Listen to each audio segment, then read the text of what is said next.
It's Series 10 WWF Hasbro figures. 10 big figures in this set, and bringing you all the action will be none other than my heir apparent, the Baseball Prince. Welcome in, Baseball Prince. Hello, everybody. Welcome back. It's been a while. Been a few weeks, and appreciate you all watching. There's a few series left. This is Series 10. This is when the Hasbros switch back from the different colors they've been trying with the different sets: yellow, red, purple. We're back to blue. We're back to the original blue, a little darker blue. We talked in Series 1 with Andre the Giant. We talked in Series 3 with the Texas Tornado, and we keep mentioning a Series 10 and a Series 11, figure. The big four, I say, of the ones that are just near impossible to get. Us signed collectors, we when talking about, hey, how complete is your set, we kind of leave those four out. And Series 10 has one of them, and I'm sure you already know. So let's just get right into it. That is Giant Gonzalez, okay? Giant Gonzalez. What makes this one so rare? What makes this as rare as an Andre the Giant who died within 2 years of his figure coming out, and Texas Tornado dying within a year of his figure coming out? Giant Gonzalez died in 2010. He died essentially almost 20 years after his figure came out. So why are there none out there? What makes it so that this is such a sought after and hard signed figure to get? I've never even seen one. I've never even seen a picture of one. All the signed Hasbro collectors that are really heavily into this, we have discussions. Have they seen one? There's this one story floating around on the internet that he maybe signed at one point a few of these, and they got kind of lost in the mail kind of scenario back in the early 2000s. That's really the only story of him ever putting pen to this figure. Other than that, it's just super rare. And again, what makes it so rare? He died years after. Number one, as I mentioned throughout this whole series, is nobody's really getting these signed prior to 2010. Nobody really thought about getting these figures signed prior to even 2020 for the most part. Obviously, yes, there are ones that got signed. That's how we see Owen Hart. It's how we see, Macho Man and Ultimate Warrior. But for the most part, people were getting 8x10s and cards and things like that. Nobody's really getting figures signed. He lived most of his life outside of America. He didn't do any of the shows. He lived in Colombia. Never on the signings, convention circuits. Did none of that, okay? That's what makes it so rare. Is he wasn't at Series 11. When we talk about Series 11 and why that figure is so rare, it's a similar story, right? Didn't die right away after the figure came out, but lived outside of the country prior to these really thought about getting signed, and that's what makes it so just scarce, really. The figure itself is this one is, super mint. If I'm not going to get it signed, I at least want to have it in my collection, perfect. And this is, I would say, just about, as close to it. It would grade probably an 85. But again, the figure itself, you could pick one up for $60 to $80 in decent condition. This one, because it's so mint, maybe we're talking 100, 120. Okay. He didn't have a run in the WWF, for long. He was 7'3", 7'4", Giant Gonzalez. He came in, feuded with the Undertaker. Actually, one of the only times that Undertaker didn't have a pin at WrestleMania. He won by disqualification when the Giant Gonzalez tried to chloroform the Undertaker. So he lost. That was probably his claim to fame, his feud with the Undertaker. Undertaker talks on podcasts about how stiff he was in the ring and how unpleasant he was to work with, and how happy he was to start a feud with a guy like Yokozuna, who was a professional. This guy was just a lot of his peers had a lot of bad things to say about his wrestling style. But yeah, he wore this kind of bodysuit with hair on it. They kind of portrayed him as the abominable snowman type figure. He towered over, like I said, 7 feet. Undertaker. So that was his whole thing. That was his whole claim to fame. This is the only one not signed in this set. This is a 10-figure set, and it's the only one not signed. Here's next. We got Marty Jannetty. Okay, he writes, "Keep rocking, Marty Jannetty. Party up." Right. This is his post-rocker days. This is when he obviously after having that infamous barbershop attack from Shawn Michaels to break up the Rockers, he went on his own run. Really, not a whole lot to talk about as far as his post-Rockers run. He did win the Intercontinental Championship off of Shawn Michaels after they feuded post their breakup. It was a match, I believe. Mr. Perfect kind of interfered and had a lot to do with why Shawn wound up losing his Intercontinental title to Marty Jannetty. As far as his days with the Rockers, they are credited and kind of not credited with one championship win together. There was some controversy with the match itself, where it wound up not being them winning the championship wound up not being aired on TV, or what. I don't know the whole story. I don't know it as good as I should. I probably watched the match live and probably haven't watched it since. It wasn't nothing to write home about. That kind of that tag team scene. Those days were not really much to write home about. Not a lot of big time tag teams at that time. You had, I guess they were feuding with the Hart Foundation at that time before Brett I think they beat the Hart Foundation for the titles, I should say, or didn't. Whatever you want to call it. This is kind of, I think, a little bit after LOD and Demolition, and kind of a little bit before maybe Steiner's and Money Inc. and Natural Disasters, or kind of around that time. There again weren't any big time tag teams like LOD and Demolition anymore, and this is kind of the quintessential tag team that I'm talking about when I say no legendary tag teams at this time. You had people like the Head Shrinkers, the Quebecers, the Powers of Pain. Nothing like LOD or Demolition, or even, like I said, the Hart Foundation, who are kind of at the end of their tag team run at that point before they broke up. So this is the Head Shrinkers. The Head Shrinkers actually had a decent run, right? They were known for winning one championship. They won it off the Quebecers. They held it for a few months. They lost to then Shawn Michaels and Diesel when Shawn Michaels and Diesel had their run where they held basically every championship between the two of them. I think they held at one point Shawn Michaels the tag teams, the Intercontinental, and the Heavyweight Championship at one point. They were really obviously pushing them. But anyway, the Head Shrinkers, yes, they were together. Samu and Fatu, we all know about the bloodline. They were cousins with Yokozuna, and somewhere down the line, The Rock. And Fatu is the father to the Usos. Roman Reigns is a nephew of Fatu and Samu. I believe they're cousins. Afa and Sika, the Wild Samoans, is a lot, and Roman Reigns, I think I just mentioned him, but yeah, they're more known for really kind of who their family members were rather than their tag team run together. And that is until, of course, Fatu became Rikishi. And Rikishi had a big run with the company as a face. I believe even winning the championship at one point. He had a big run, super popular with the fans. To touch on Marty Jannetty real quick, I know we didn't show you the back. That is, of course, JSA authenticated. This figure, unsigned, in this condition is probably 125, and signed maybe 150. Okay. By the way, that Giant Gonzalez signed, it'd be in the $15,000 range probably, maybe more. That's just how rare it is. You get an 8x10 of him, signed, the Giant Gonzalez, for probably $500.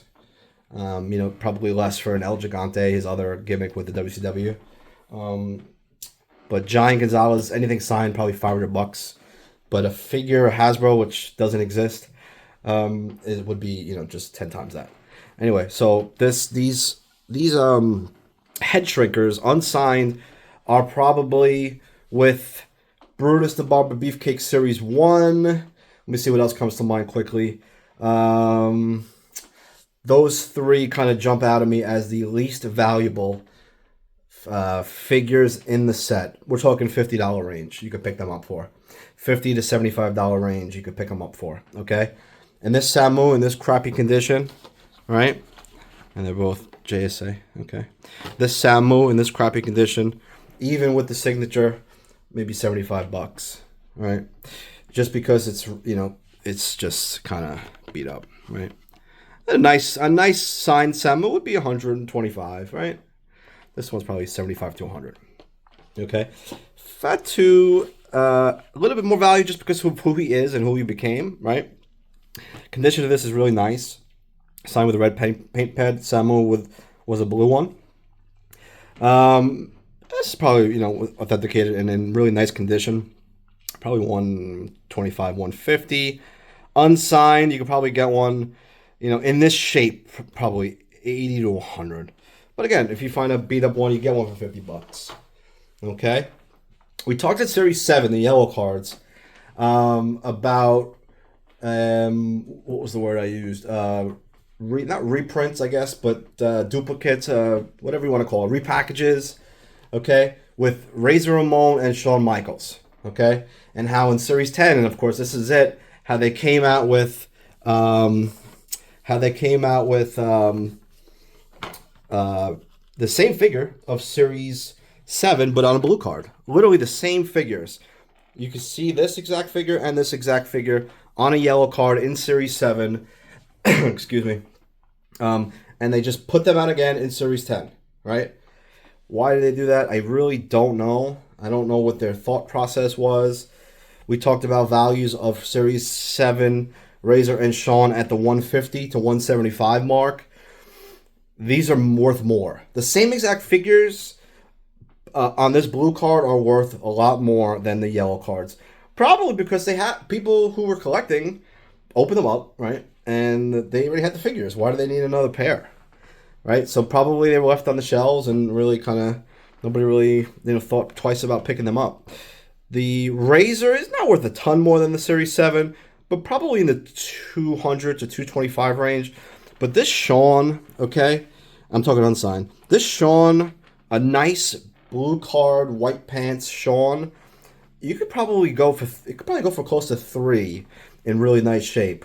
Again, it's tough to find this one in good shape.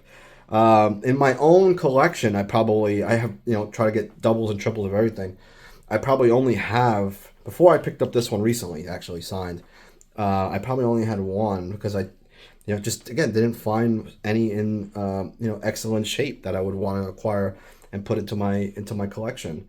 So yeah, about 2 to 225 and 250 to 3 unsigned and signed because Razor, of course, passed in 2023. This is a $275 to $300 figure with a really nice purple paint pen and authenticated. And this Shawn, this is Beckett authenticated. I actually bought this authenticated. I only do JSA. This is, again, you know, Shawn doesn't add a ton of value. I mean, he does, $50 maybe. It's probably $350 signed worth. $350 signed, I would say. Put the value on that at $350. And then, as I said, they also made them, check this out, okay, with now alternate attire. This is the first time you're going to see Razor. I'll put these on the screen so you see the differences. Okay, just kind of get them on so you see. I want to get the new figure so you haven't seen yet in full view, and then just kind of so you see maybe the pants on the pant differential. Okay, then they made them again with now black pants instead of white and a purple, not only shorts but boots and vest. So the Razor is more of a change, whereas the Shawn is really just the pants. Okay, actually the glasses go from black to now silver. So yeah, they did a little bit of both as far as changes go. And you know, I would say as far as it's, I'm just kind of, I'm thinking this is probably the first time I really thought about this. But this purple razor is worth more than this one, and I'd say this white pants is worth more than this one.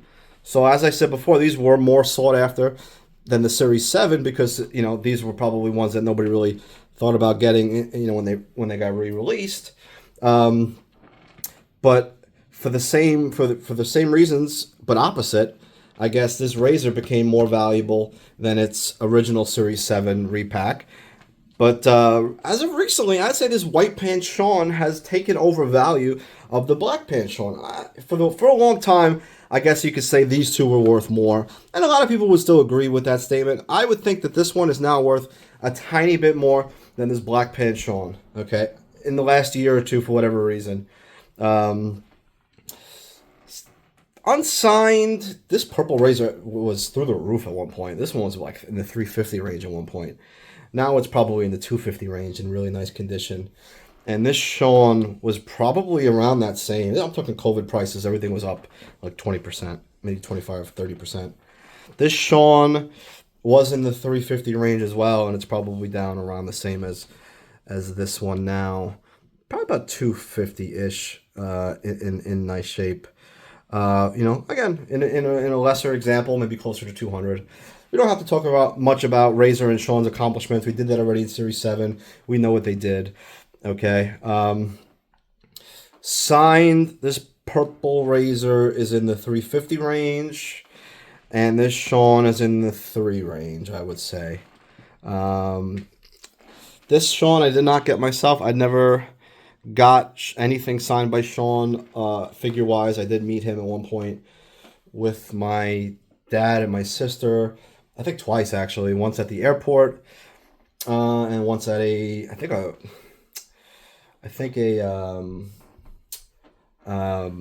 what do they call it? Oh, we'll move on, but not a convention, like an arcade, like a laser tag place, I believe. Even Funtime USA, I think actually was the name. It had people there at that point, mid '90s, late '90s. Anyway, so this is kind of, I would say, the only non-deceased figure in my collection signed with a black Sharpie. I usually like to get a nice paint pen. I picked this black Sharpie up probably early on in the collecting, and I've never upgraded it. I've never replaced it. That's something I may look to do at one point. Okay, if anybody out there has a Shawn. And last but not least, I guess other than Razor, this is the only other deceased figure in the set, and I'm putting these two together. These are the Bushwhackers. Okay, Luke and Butch. Very drastically different as far as values go. And Butch, unfortunately, is no longer with us. He died a couple years ago, fairly recently. However, unlike Luke in the last 5 years, Butch, because of health decline, lived in Australia and didn't do much signings. And again, as I've mentioned probably for the 20th time, only in the last 5 years were these really thought about getting signed, more often. So that's why, even though Butch lived, a long life, maybe for WWF wrestling standards, but maybe not for regular standards, he lived a long life. He wasn't around much on the signing scene while these were getting signed. So for that reason, this Butch is worth a ton more than this Luke. Unsigned, because of the values of the hat. The hat itself is worth about $40. As a hat accessory you see here. They're worth about $40. Because of that alone, these in the package, are worth probably $100 to $125. But loose, they're worth like, $50 or $60 a piece. So the value is really in the hat. Unsigned, this Luke is okay, authenticated, of course. Signed, this is probably in the 125 range, 150. But this Butch, okay, which is of course also authenticated, this Butch is probably in the 400 range, maybe even, because it's, I would say a nice green, I would say not paint pen, but probably Sharpie. Really stands out well. It's authenticated. It's on a nice card. Maybe even a touch more. Just a super rare one to get. These will come up again in the tag team series. They did make a tag team of these two as well. No hat, just in different attire. We'll see if we have those signed when that comes up. Again, just as tough to get Butch on that one. You see a lot of them with just Luke. That's a little silly just to get the one sign, I think. We'll talk about that exact sentiment that I just said, only to get one signed on a tag team. But anyway, Bushwhackers, not a lot to talk about with them. They were just like a gimmick tag team with the WWF. They had a decent run, but prior to joining the WWF, by then they were already older. Again, just kind of like a joke. Never really won anything. Never really won any matches. And that's really it. Okay. So let's put these two back on screen. The two most valuable, I would say, or at least up there. Let's put Butch in the background. Okay. And I want to thank you guys for showing up again. We have 2 more series coming up. Okay. Please, of course, we have all the other videos 1 through 9 up. I really appreciate you guys, coming along on this journey and watching that as well. Please like and subscribe. Please comment and share. And look out for, again, Series 11, the last individual set, really the last set. Series 11, the green cards. And then, of course, my own, make-believe series, Series 12, which is the tag teams. They were actually distributed, during Series 1, 2, and 3, and 4. But I held them off until the very end and made its own series. So keep on the lookout. Series 11, green cards, and the tag teams. And we will wrap it up at that point. Thank you so much. We will see you soon.